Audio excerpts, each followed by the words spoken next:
Hello, and welcome to another episode of Fit Vegans Rock. I am Shawnee Collins Woods, and I am joined by my wonderful husband. Timothy the Good Soldier Woods. And today we have a very special treat for you.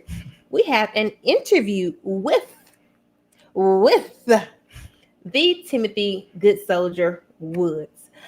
For those of you who are new to this channel, thank you for watching this video. Here at Fit Vegans Rock, we talk about all things relevant to the whole foods, plant-based lifestyle. Um, I deal with recipes and fun ways to sort of get in shape and provide inspiration. And my husband Timothy does strength and training, strength and conditioning, inspiration, and any type of thing to help you get ripped and in your best shape. So together we created Fit Vegans Rock, and we are excited to host Mr. Woods here today and provide some insight into who he is, what his experience has been as a professional athlete and business owner. And so I have a good couple of questions lined up for Timothy today. So we're going to jump right into our interview. But before I begin, I kindly ask that you subscribe to this channel, give this video a big thumbs up, share it with those who may be interested in learning more about the whole foods plant-based lifestyle, but also for those who are interested in learning more about us and our brand, Fit Vegans Rock, our company. So again, we thank you for tuning in today. Timothy, how are you doing? I'm doing great. I'm doing wonderful, my beautiful wife. Okay. And I'm glad you guys join us today. And we got some good stuff and some interesting point we're going to touch on, and we'll see what happens. Okay. Awesome. So, Timothy, tell us a little bit about yourself. Where are you from? Tell us, just where you're from, a little bit about your background. Okay, my name is Timothy Woods, the Good Soldier. I'm from Orlando, Florida originally. And I love martial arts. I've been doing it for a very long time. I started in 1998. Okay. 98, and I've been doing it for a while. I always been a huge fan in martial arts ever since I was a little kid. My father said I used to go outside and then I watch a movie and I go outside and try to duplicate what I saw on TV. So this has been a lifelong journey for me. Okay. So tell us a little bit about your life growing up in Orlando. I'm a little different from my wife. She's from the Delta. It's more of a small town Southern type thing. I'm from Orlando, Florida, but really long distance away from Disney World. You know, when you think of Orlando, Florida, you'll say most people come to their mind is Disney World. Well, I've lived a long way from Disney World, and I was an inner city kid, and I experienced a lot, and it taught me to be tough and I had to persevere so many different obstacles and things in my life. But at the end of the day, I still was able to maintain that loving and caring person that I am. Okay. Very good. So your parents, did they have any influence on your life growing up? Yes. I guess my father, he was at the time. Right now, he's like 5'10", but and I'm 6'4". Back then, when I was a kid, I thought he was like 6'8", 6'9". You know, he was the biggest guy, biggest personality in my life at the time.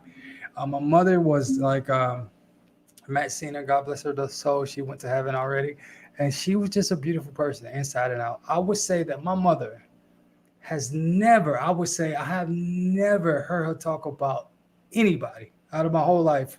And her thing was always, you got to take care of it. You got to be careful how you treat Jesus' children. You got to take care of it. And she was like a small country town she came from, and she was just a loving person. Oh, amazing person. Oh, that's awesome to hear.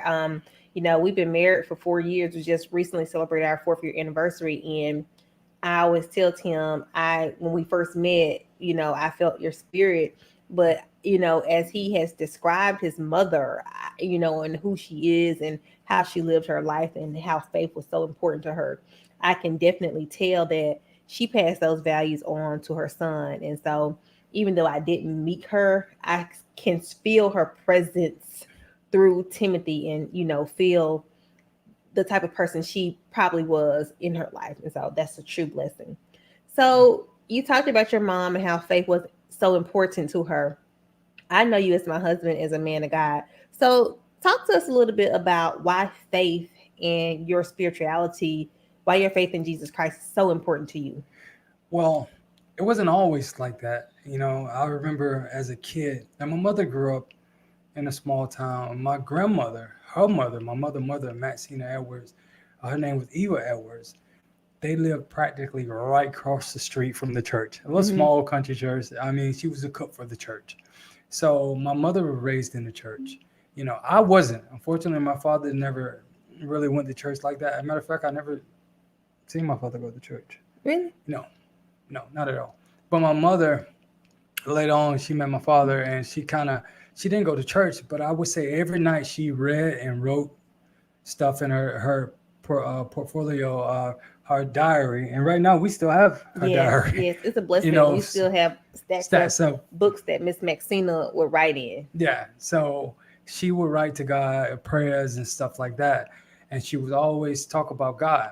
And so one particular instance where I was outside playing football with, make a long story short, I was playing football with my siblings and the kids from the neighborhood. And it was this Baptist church and right across the street. Like I said, I was an inner city kid. So it's in the inner city. But it was a pretty decent sized church, not a mega church, but a decent size for being inside, the inner city. And one particular time, football. I'm sorry, football in the parking lot, and it was Sunday. I remember that day like yesterday. And my mother, I'm sorry, the guy came up. He asked us to move because they needed the parking lot to, to park people. So I'm like, okay, we got to move over here in the street. We'll play over here in the street, play tag, catch in the street. And the guy was like, "Do you guys want to play? Do you guys want to Why are you guys not coming to church?" And I was like, I can't go to church because I don't have any clothes. My mother said I don't have any clothes. So I was thinking I was about 8 years old at the time, Mm-hmm. 8 years old. And the guy, he was like, well, Jesus said, come who you are, come how you are. Don't worry about anything. So I'm like, you don't need clothes? I can come how I am. So he's like, yeah, go tell your mother you come. I'm like, oh, I'm coming. So I asked my brother, was at the time, he was with me. I said, come on, man, you want to go to church? And I ain't going in there. I'm not going in there. And I asked the kids in the neighborhood, do they want to go? And it was like, no, I'm not going in there. So I'm like, okay, I'm going. I ran across the street and I talked to my mother. She was like, baby, she's from a Baptist church. She know how things are structured and how people act or whatever. So she was like, baby, I'm telling you, you need clothes. You don't go over there. I'm like, man said I can go over there. I don't need clothes. Being a little spoiled brat. And she said, okay, all right, just go. And I went over there. She got what she can. I went over there, and I would say that was one of the most embarrassing times in my life. Wow. I mean, it wasn't just the younger people; it was the older people. Mm-hmm. Making fun and picking. So I promised myself that day, and I was 7 going on 8, and I think I was 8 actually. I said I never stepped foot inside of another church. If it came down to it, if people act like that inside of a church, and I'm a kid, I wouldn't. I don't want no parts of it. And I realized later on that was the enemy way to kind of sway me away from God's plan for my Right. life. Mm-hmm. And fast forward, 16 years old, 16 years, 8 years later, 16 years old, God revealed Himself into me in a magnificent way. And ever since that day, I got saved, and I've been on that track to serve, preach, teach the Word of God. Mm-hmm. Yeah, he definitely gives you a sermon around here. Well, I think that's a great story, and people need to hear that because a lot of people are turned away from the church. I grew up in the church, and a lot of people are turned away from the church because of things like that. You don't just may not necessarily have the clothes or this and that or fit in with this clique or this particular social club. And really it's not about that. God wants us to come with our hearts committed to Him, to serve Him.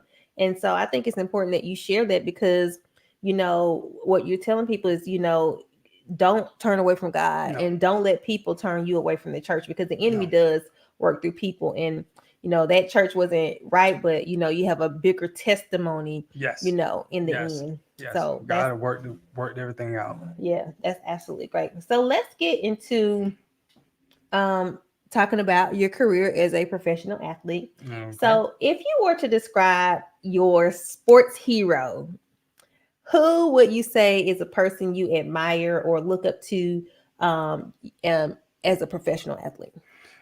Okay, I've always been a huge fan of Michael Jordan. I played basketball. Every kid in my age in the era loved Michael Jordan. And I had a chance to actually ball boy for the Orlando Magic one time. Wow. And I was in the locker room. And of course, they crushed the Magic, and I was happy about that. but they actually he was actually in the locker room, Michael Jordan. Michael Jordan, Mhm. and I had a chance to The Michael the Jordan. Michael Jordan. So The I had Michael a chance to actually talk to him. And even when I was a kid, he was like, "How's it going, little man?" I was like, "I'm doing good. How you doing?" You know. Wow. But even as a little kid, I knew right then. I said, "You know what? You're good, Mm-hmm. but I'm better than you." It's just that competitive nature. But he just laughed it off. But obviously I didn't say that. But he just laughed it off like, "Oh, this kid got a little spunk in him," you know. And Mm-hmm. I wouldn't mind you. I had to actually make the best grade. It was a selection of 10 students that month to be like put into a lottery to be the ball boy for the I guess the program, but you had to make the best grades in the class of the whole Mm-hmm. month, and it was Right. like a toss up, and it picked like four of us, Oh and I wow. won it. So Wow. That's I would say that's Michael awesome. Jordan. Wow, awesome. Hey Jordan. Hey. My sister loved Michael Jordan too. I'm not an athlete at all, but I can remember the book we had Michael Jordan poster. Kanika was always playing basketball, so I totally get the Jordan. I like Jordan too. So, Yeah, yeah, um, tell me what you think is the best part. Well, let me backtrack a little bit. How did you get into martial arts? What was the impetus to inspire you to take up martial arts, or even to look at it as something you felt you could do professionally? okay. I always been a huge fan of martial arts ever since I was a kid. You know, that's just was my thing. You know, I love martial arts movies. I remember this one particular movie. Like I was 6 years old and I watched it. It's called Five Super Ninja. They call it Super Ninja, but it's like I think it was the name. I think it's called Super Ninja, but it came up with another name. Five Element Ninjas. That's what it was. So it got two names for one show, right? So I watched it when I was a kid, and I'm like, man, that was pretty cool. It had one like master, grandmaster, and he had like pupils, and they came and they fought against everybody else. So that's essentially that's what I do. Like you have a team, and your team compete against other teams around the world. Okay. You know. So you were just inspired by that. I remember you talking about Kung Fu Friday, Saturdays, Yeah, and Cat from watching all Saturday. Yeah, those yeah, all those martial arts movies. We Kanika. Shaw Brothers, Okay, the Shaw Shaw Brothers. Brothers movies. My Yeah. sister used to watch a lot of martial arts stuff. We were like a karate kids, so we would be doing that. Like, we would watch it. We were HBO kids, so we always just watch everything on HBO. That's so funny. Now you watch those shows like these guys don't know You anything watch about that stuff, martial it looks arts. like What in the world? so You know? funny. Yes. So Timothy, tell us, what is the best part about competing professionally? Wow. I guess it's just you find so much about yourself competing. Mm-hmm. You know, you find out, as they say, stuff get real. You Right. know, you find so much about yourself when you're competing, and especially when you compete in martial arts. Mm-hmm. Okay, you can play basketball. You can play football, hockey, or baseball. You can't play martial arts. You can't play fighting because you can get hurt. You Right. know, so it's a different type of a perspective, a different mindset you have to go in there with. Not being so focused where you're not comfortable and smooth, and but focus and laser focus. And it's just having that thing, like I said, that not knowing Mm-hmm. at the end what's going on, the adrenaline that comes with it, you know. But at the end of the day, it's not about if you win or lose. It's about competing and how Mm-hmm. you perform that night. If you give it your all, you're always a winner. You know, if you go in and you're not competing and you let your fears and your anxiety get in the way of you competing at your fullest, then you may lose. You can say that I lost that fight.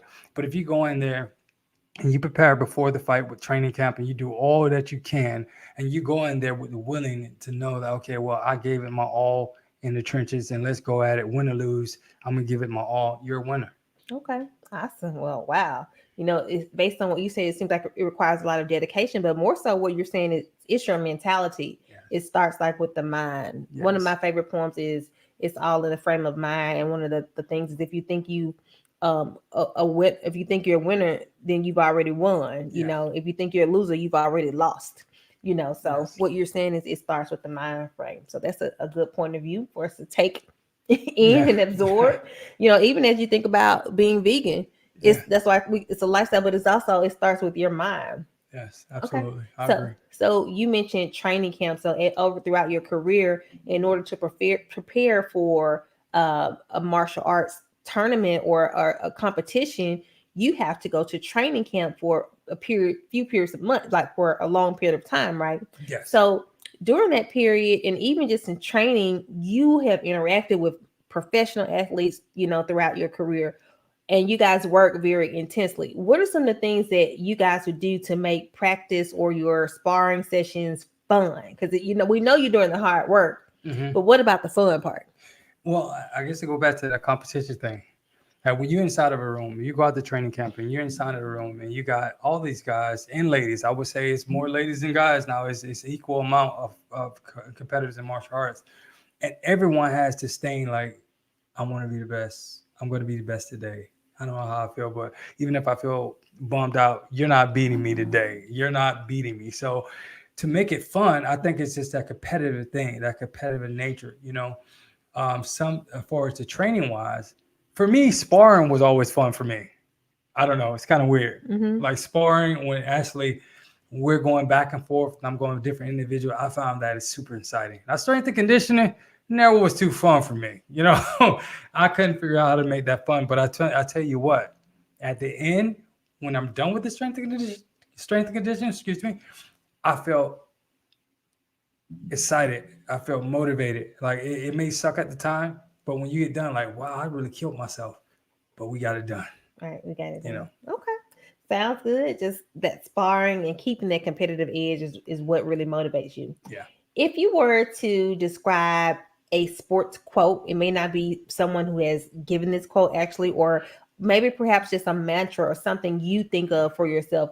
What would you describe, or what would you say? What do you tell yourself to motivate you? If you think you're gonna win, you're gonna win. If you think you're gonna lose, You're you're gonna gonna lose. It's a okay. mentality, you know. Okay, And that nothing makes sense. easy. Go for it. Go for it. Okay. So what emotions do you feel when you've put put your all, you've laid out everything in the octagon? How do you feel when you know you've done well? Okay, so for instance, we'll say if I gave it my all and I did everything that I had to do, in training camp, the real training starts in training camp. It's like anything else. Like, okay, well, if you're trying to lose weight and you want to reach a certain goal, like say, for instance, you want to drop 20 pounds um, in 3, 4 months, okay, it starts when you're training. Mm-hmm. When you're doing counting your calorie, counting your carbs, getting up, getting on the treadmill, walking, doing whatever you need to do, and it's going to suck at the time, but that's where the real training begins. Mm-hmm. And at the end, when you get on the scale, you know you did your part, you won. So the training camp is really where the fight starts, not you know Mm-hmm. not the actual fight. The fight itself is going to take care of itself if you do the part right, the proper work. Same thing when you're journey of losing weight. If you do the proper work at the end of your goal, at the end of your time frame, you meet your goal because you put in the work. Mm. That's the easy part. That makes sense. Okay. Who do you wish was performing, or who do you wish was watching each and every one of your competitions? Um, Unfortunately, I never had um my mother or any of my siblings or anything or my beautiful wife. I never had like my family members there. One particular time I had my sister there and she had her head down the whole time. I actually won the bout within like a minute and a half, which was an easy night for me. But she had her head down the whole time. So, but I think my goal in September, October, to have my wonderful, beautiful wife with me. Okay. All right. Okay. Timothy, what is your favorite song to listen to when you are preparing or preparing to compete? What's the song that gets you motivated? Like, hey, this is it. Lord, give me a sign. DMX. DMX. Lord, give me a sign. I mean, that's what it is. Timothy the good soldier was to 2 Timothy 2 and 3. Endure hardship as a good soldier of the Lord Jesus Christ. That's my staple. That's who I am. When you hear that song, here comes the bull. He's coming. That's my thing. So Mm-hmm. Okay. Okay. What is your favorite movie about sports? You mentioned one movie earlier, but what is your favorite sports movie? hmm, I would say I like Bloodsport. Bloodsport. Bloodsport. and With Jean-Claude Van Damme. John Okay, Claude Van Van Damme. Damme. I like that. And Rocky 3. It's the best one with Mr. T. I know I'm going to tell my age right now, but I Rocky love Mr. 3. T. Sorry, Rocky 3 with Mr. T. That was the classic thing because he actually did his thing. He did his by himself. He did his own training or whatever. And I can relate to that because I'm gonna tell you something. Sometimes you need to get you need to get it out of the forest and clear your mind. You need to be away from yourself, away from everyone else, and really find yourself and Mm-hmm. find who you are, not Mm-hmm. so who someone's trying to mold you into be. And with that being said, that's when you really discover your true self. That's a good, powerful statement. Babe. Really good. Where do you feel most confident in your body? That's a sort of unusual And my question. body, In your body. I said, in your body, where are you most uh, confident? I would say when I was younger, I would say if we talk about physicality, right? Right. Mm-hmm. I would say my chest when I was younger. I had a Mm-hmm. really big chest. It was ridiculous. So without even training, it was Mm-hmm. just there. Yeah, you felt your upper body strength. Yeah, Mm-hmm. and my arms and stuff like that. I would say it's still the same thing. Like my arms are more defined now. My chest is still defined, but my arms and my upper body strength is excuse me, my upper body strength is still where it is. But my leg hits my legs. See, I got small little legs. Well, it's not too small, Mm-mm. I not too like them. small. That's sexy. But I throw a lot of kicks, so Mm-hmm. my legs is more important nowadays. Okay. Okay. So being an athlete, you are also you kind of serve as I would like to think servant leader, but you lead, but you are also you can be engaged in community events. Why is that important to let others see like community involvement? Well, it's all about giving back. Mm-hmm. It's all about helping others. I'm a big kid by nature. And my wife can attest to that. I love teaching children. I Mm-hmm. love helping out and teaching kids. It wasn't always like that. I always trained with professional athletes. And once I became a business owner, I actually started teaching children. I'm like, wow, I'm missing out on so much. Yes. Like kids are so authentic. They're so genuine. When they say, "Hey, coach, I miss you, coach," they're serious. They Mm-hmm. really did miss you. It's just something about them that really just excite me. And right now, even when it comes to children that's had unfortunate events and they're in trouble, my heart goes out to them. I'm an inner city kid. I understand your struggle. I'm there for you. And I just think it's all about giving back. Yeah, I think you're being very honest and transparent there because I've seen you interact with your little kids and your kids program and Coach Tim, and I had to tell Tim, say, listen, now some of these parents want you to adopt it. Then no, we're not doing it. Don't come bring the kids here over the weekends. I love the Take your kids. kids back home. I love the kids. I can't help it. We love y'all, but we have social worker boundaries. But yeah, they love Coach Tim, and that's a true blessing because everyone doesn't have that gift. I think it's a special gift to be able to work with children. That's why I work with adults. My Okay, baby. I work with adults. Okay, so Tim, tell me, how does being an athlete make you a better person, or does it make you a better person? Well, it all depends on how your perspective and your view. If you're a soul loser, if you thinking that the world revolves around you and it's all about you, then you're gonna really hate it if someone crack your egg.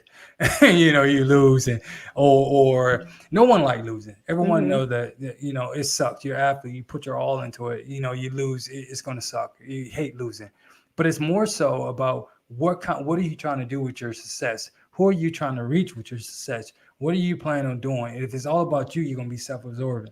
But if it's not about you, you have a bigger picture, and it's all about I'm on this stage now. I can talk and have a voice to help other people and help Mm-hmm. others. So it's more so about getting the being on a big enough platform where you can help others and inspire others. Okay, that's positive. I mean, I think that's really great.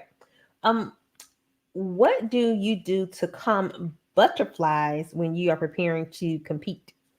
You know, the craziest thing is, like, it's so crazy when it comes to martial arts. You're in an arena and it's over 5 or 6 thousand people, and you hear the crowd going around, and the rumbles, and it's real crazy when it comes to kickboxing and MMA, you know.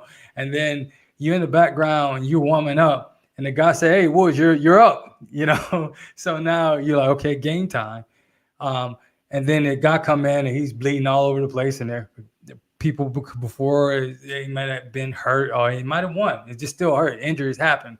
But before the match actually take place, I watch comedy. Mm-hmm. It's so crazy. I've been in the back watching some comedy skits, comedy movie, laughing my butt off. You know what I mean? To kind of relax. And then 5 minutes prior to the match, it's game time. Okay.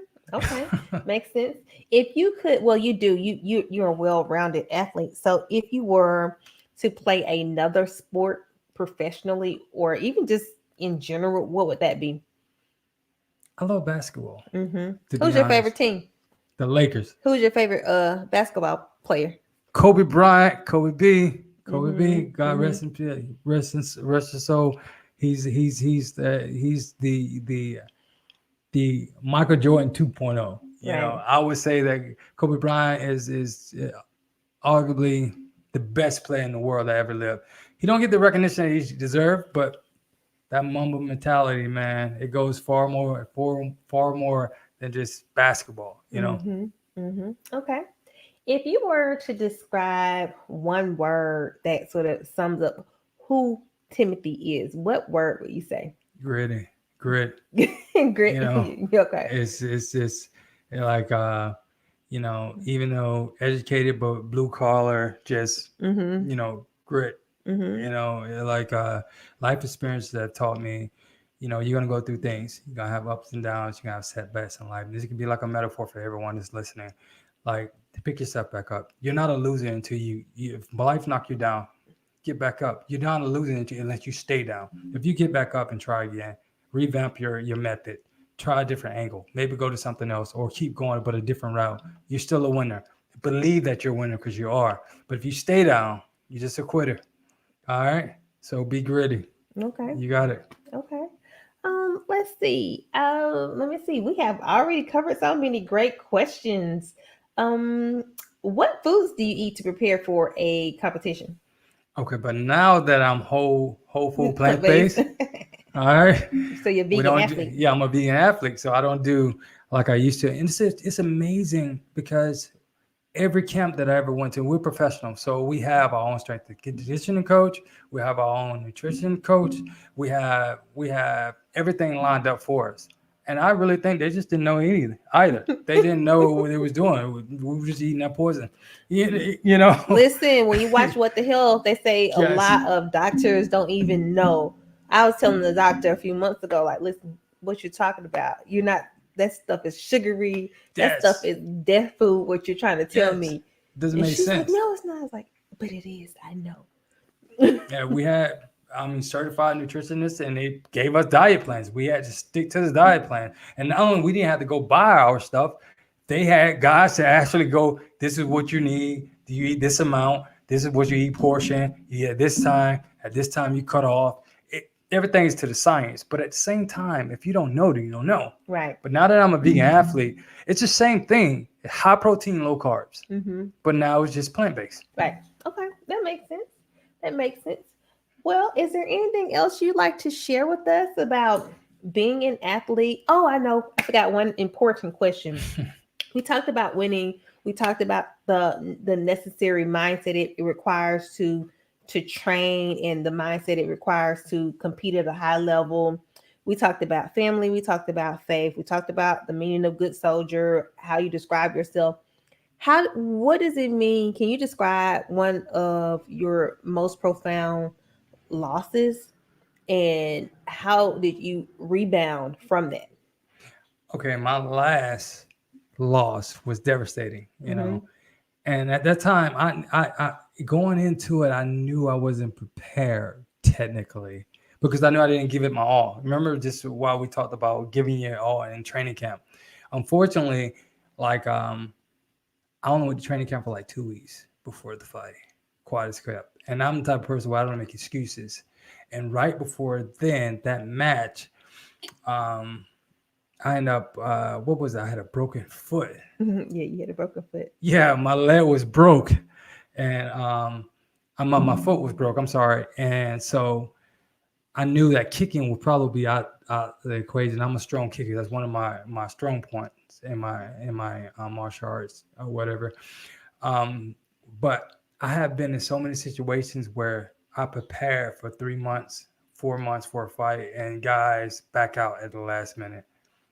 That probably happened to me 20 times in my career, and it sucks. And I made a commitment to myself, like, okay, well, I would never ever do that to anyone, regardless of what. I won't do that to anyone. And I went into the fight, and even though I was hampered, by the way, I never got beat. Let's get that together. I lost, but I never got my butt beat. So, but I went in there, and I have done this because I'm a black belt in judo. I did this move countless of time, and for one reason or another, he went to take me down, and I did her goshi, and I timed it perfectly. I mean, it was so sweet, and I went over, and I forgot to brace my hand. My hand came out to brace down, and it wasn't there. Mm-hmm. And I hit my head on the mat, Mm-hmm. and I lost. Mm-hmm. And that was rough for me. Mm-hmm. And it took that time after that loss, it was like, okay, well, I had to do some soul searching. Like, okay, well, I never took my job. I always took my job seriously. And for the last couple of times, I had outside distractions, and I never took it seriously. So that was really tough. And how I bounced back from that, grit, perseverance. Mm-hmm. Okay, that happens. It's not about you. Who are you? Mm-hmm. You won a minute. All right, get over yourself. Everyone loses. You have setbacks, but you learn from your setback. Right. Get back up. Do it again. Okay. Awesome. Well, I think you shared so much great insight with me. I've learned. I feel inspired and motivated. I always tell you that, like, you're great. I always say cheerleader. Tell me, like, don't call me a cheerleader. I'm not no cheerleader. But I mean, you are very inspiring, and you have an infectious personality, and that's why people love you. And so God has given you this great talent and great wisdom and great insight. And I think being well rounded is so important because it allows you to stay humble. Because and what about that? What about humility? Why is that so important for individuals who God has given a platform? Because we also have to remember that as Christians that to whom much is given, much is required, but also that this is not our doing. Mm-mm. Right. Not at all. It's God who creates that opportunity to use it to bring glory unto himself. So how is it that you remain humble, and still try to let God be seen through you? Well, I would say honestly, truthfully, it's infectious. You can actually get caught up in your own hype. Mm-hmm. Like it's something like to have people waiting to get autographs and taking pictures of you, but people are fickle. You win, you're on top. You lose, no one asks for anything. But the thing is, when it comes to being a Christian, God will hold you accountable. You get too far gone, He will humble yourself. He will make you humble yourself. He will humble you, because if you're not a humble person, if you don't have humility, you're useless in the kingdom of God. Like, God can't use you if it's all you so self-absorbed and it's all about you. It's not. The whole thing is, regardless of what profession that you're in, regardless of what blessing, what God has blessed you with, it's not for you. It's for the kingdom. Mm-hmm. So it's all about staying humble, staying on the right path of being humble and humility, so God can use you. God can't use you. God can't use you prideful. Pride is the beginning of the fall. God cannot use you if you're so self-absorbed and so prideful. So it's all about being humble and letting God use you. Okay. I think that's a really, really good point. So, Tim, is there anything else you'd like to tell our listening and viewing audience about yourself, about your future plans, about what you feel God has in store for your life? Okay, so I am on the verge of getting into seminary school. Going to school to be a pastor. This is going to be great for me. I'm super excited. I'm going to finish my martial art career, keep competing until I'll probably do it for like a couple more years, 3 to 4 years, finish it off. And looking forward to give back to the community, give back to, troubled youth and anybody that's I don't know what it is. It's almost like, okay, I spent so much of my life. I'm willing to. Just love to help people. So Mm-hmm. anything I can do to help people, that's going to be what's up. And being an awesome husband to my lovely, beautiful, gorgeous wife, Oh, you thank know, you. and that's my goal. Okay, that sounds good, baby. Give me get you a high five. Pow, pow, pow. Well, babe, I'm proud of you. I support you. You go on into that pulpit. You let God use you. I'll sit out there in the pews and I'll be your cheerleader.